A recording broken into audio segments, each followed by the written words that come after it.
So to gun owners out there who say, well, a Biden administration means they're going to come for my guns. Bingo. You're right if you have an assault weapon.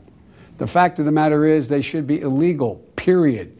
So I guess we're not tinfoil hat wearing conspiracy theorists when we say their ultimate goal is to take our guns. I mean, the man literally just said it. And to be honest, I'm not really surprised because that is what they do.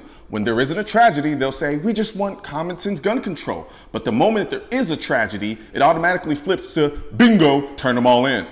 They're always going to ask for more and more and more until there's nothing left. We know it, they know it. We just need the population of the country who's on the fence about gun control to know it. And guess what? You just heard it straight from the horse's mouth. Look, the Second Amendment doesn't say you can't restrict the kinds of weapons people can own.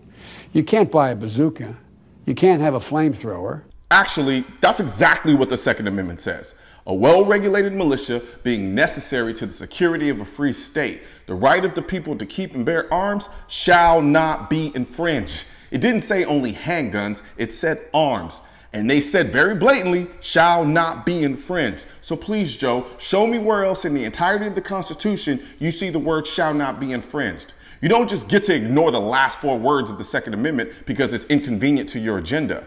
You all have been playing loose and fast with the meaning of the words well-regulated militia for decades. But I guess since it's a lot harder to misconstrue the meaning of shall not be infringed, you're just going to act like those words didn't even exist.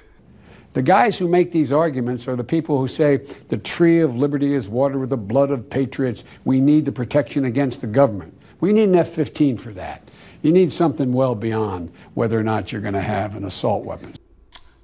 No, Joe. The guys who make those arguments are the people who want the most effective means to protect themselves and this country. And the Second Amendment was written to guard against people in power like you who say tyrannical shit like, say, well, a Biden administration means they're going to come for my guns. Bingo. You're right if you have an assault weapon.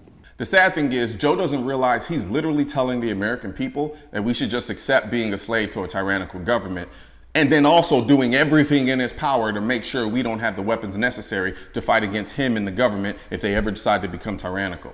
This is a pretty disgustingly scary mentality coming from someone running to become the president. You know, I find it ironic that in one breath, you say no one needs an assault weapon as if that's the most powerful gun in the world. But then in another breath, you say we'll need more than an assault weapon to fight against a tyrannical government. Hell, sounds like we need more than an assault weapon, considering the whole point of the Second Amendment was to put the people in the best position to check their government. But you've spent your entire life being an elite in the government, so it shouldn't shock anyone that you don't think the people you see as servants should have the tools necessary to check your power. And riddle me this. If we're going to need more than an assault weapon to fight against a tyrannical government, why do you even care if we have them in the first place then? I mean, they literally make up less than 1% of the gun deaths in this country, so us having them is of no consequence to you, right? Again, the goal is to completely disarm America. Today, it's who needs an assault weapon. And tomorrow, it'll be who needs a handgun. So how would you deal with all the assault weapons that are already out there that people have? What I would do is I would institute a national buyback program.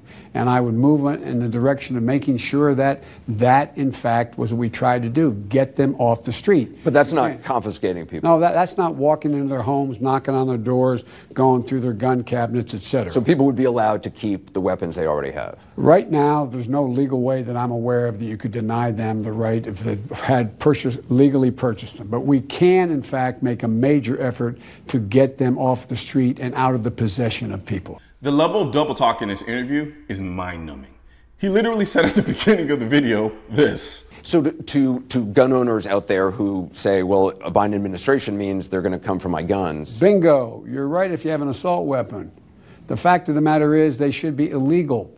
And literally 30 seconds later saying he's not going to confiscate them, but have a buyback program. Then says he can't legally take the guns away from the people that have them legally, but we can make a major effort to get them out of their possession. He's literally saying, I can't take them legally, but I sure as hell am going to try to. What are you going to do? Send out a mass tweet and politely ask people to turn in their ARs to your buyback program? Stop insulting our intelligence, Joe. You don't have to go door to door because the buyback program that you're talking about will be mandatory, where if you don't turn in your guns, you go to jail. And no matter how you want to phrase it, that's a confiscation, which is super unconstitutional. But you already made it clear that you ignore the last 4 words of the Second Amendment, so you wouldn't know that. Hell, at this point, I'm surprised you didn't whisper Hail Hydra in Anderson Cooper's ear at the end of the interview.